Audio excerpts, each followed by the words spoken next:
It was a bad day in court for America's most infamous pro-Trump podcaster, Steve Bannon.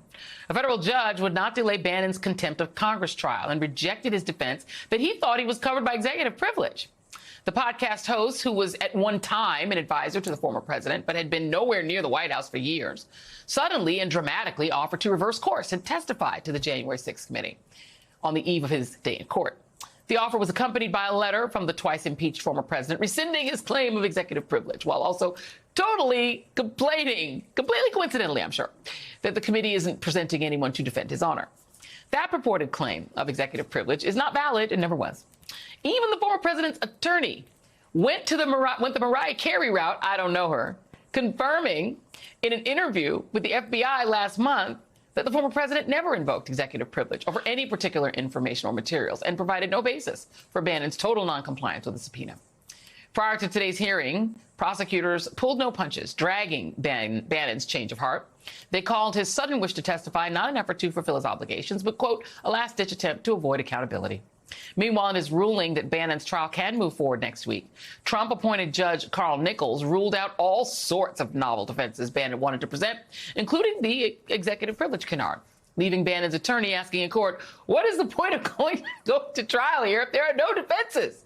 I mean, come on. Joining me now, Barbara McQuaid, University of Michigan law professor and former U.S. attorney, and Kurt Bardella, advisor to the DNC and DCCC. And Barbara, I will not insult you by asking whether or not it is possible for a podcaster to get executive privilege years and years after he left the White House. I'll just move on to what the judge said. Well, actually, Justice Department prosecutor said, well, the defendant's purported desire to testify does not erase his past contempt. By saying he'd testify, does that have anything to do with helping Bannon out on this contempt charge? No, Joy, I think this is all a gimmick. The Justice Department correctly labeled it as an opportunity and a desire to just try to erase the crime he committed back in October of 2021, when he refused to testify pursuant to a subpoena. A witness doesn't get to say a week before his trial on criminal contempt is to start, oh, now I'll testify. And this letter from Donald Trump that says he is now waiving executive privilege is, as you said, a made-up defense. He never had a privilege. If there was one, it wasn't covering Steve Bannon. And even if there were, it would have been outweighed by the committee's interest in investigating January 6th. So this was just a last-ditch effort to feign cooperation in an effort to confuse the jury in his trial next week. And the Justice Department has seen through it. We hope the judge will, too. A gimmick, Steve Bannon? No, say it ain't so. You know, Kurt, you know this guy. I mean, look, Steve Bannon is either like a really good guesser or he's like the Christopher Rufo of arch villains. He's like a Scooby-Doo villain announcing all of his plans publicly before they happen, right? I mean, that's his strategy, right? Like, this is what we're going to do to critical race theory. Let me just tell you what we're doing. Yeah, this is what he did. Let me play this. This is Steve Bannon on January 5th, the day before the insurrection. Here he is on his podcast. All hell is going to break loose tomorrow. Just understand this. All hell is going to break loose tomorrow. It's going to be moving. It's going to be quick. Oh, so which is it, Kurt? You know this guy. Is he a really good guesser, or is he the Christopher Rufo of Scooby-Doo villains?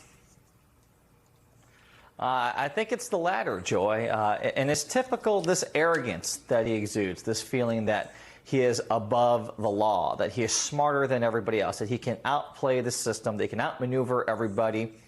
And now it's kind of catching up to him here as we see this last-ditch, desperate effort to try to pretend like he would cooperate. Listen, it's not just the fact that he ignored the subpoena, that he didn't testify for the last year and a half. It's also he didn't turn over any documents, any emails, all the things that the subpoena would have required. He's not actually going to cooperate. He's never going to cooperate. Steve Bannon's the type of guy, and I think Eric Swalwell put this best last night when he was talking about this. This is someone who interviewed Bannon as part of the impeachment proceedings, and he said, interviewing Steve Bannon is like interviewing the Joker.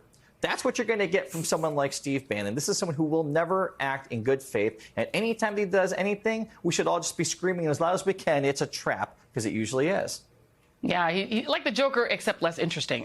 This guy is so, as you say, Kurt, arrogant. But Barbara, I want to put this to you, because between saying all hell's going to break loose and then describing in detail, it's going to be quick, it's going to move this way, this thing is going to happen, it's not going to go like you think it's going to go. He said that on his podcast the day before the insurrection. He then also 2 nights before, reel back a little bit, on the 6th, he was trying to actually bail Enrique Tarrio on the 4th of January out of jail where Tarrio had been placed because he had stolen that Black Lives Matter sign. Why would this guy want to bail this particular person, the leader of the Proud Boys, out of jail?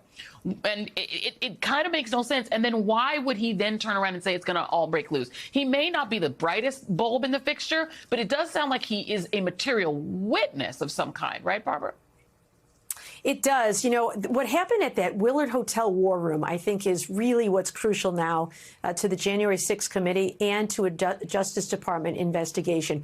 One option that the Justice Department has is to convict him at this trial and then use a grand jury subpoena to make him tell his story at a grand jury.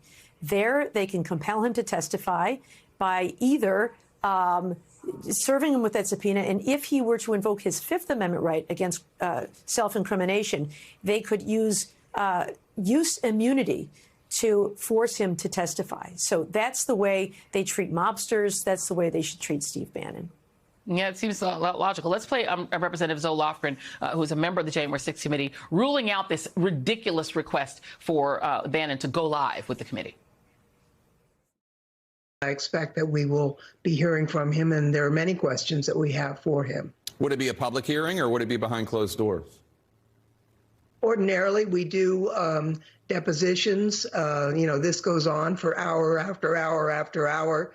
We want to get all our questions answered, and you can't do that in a live format. Kurt, what might have Bannon have wanted to do with a live hearing moment?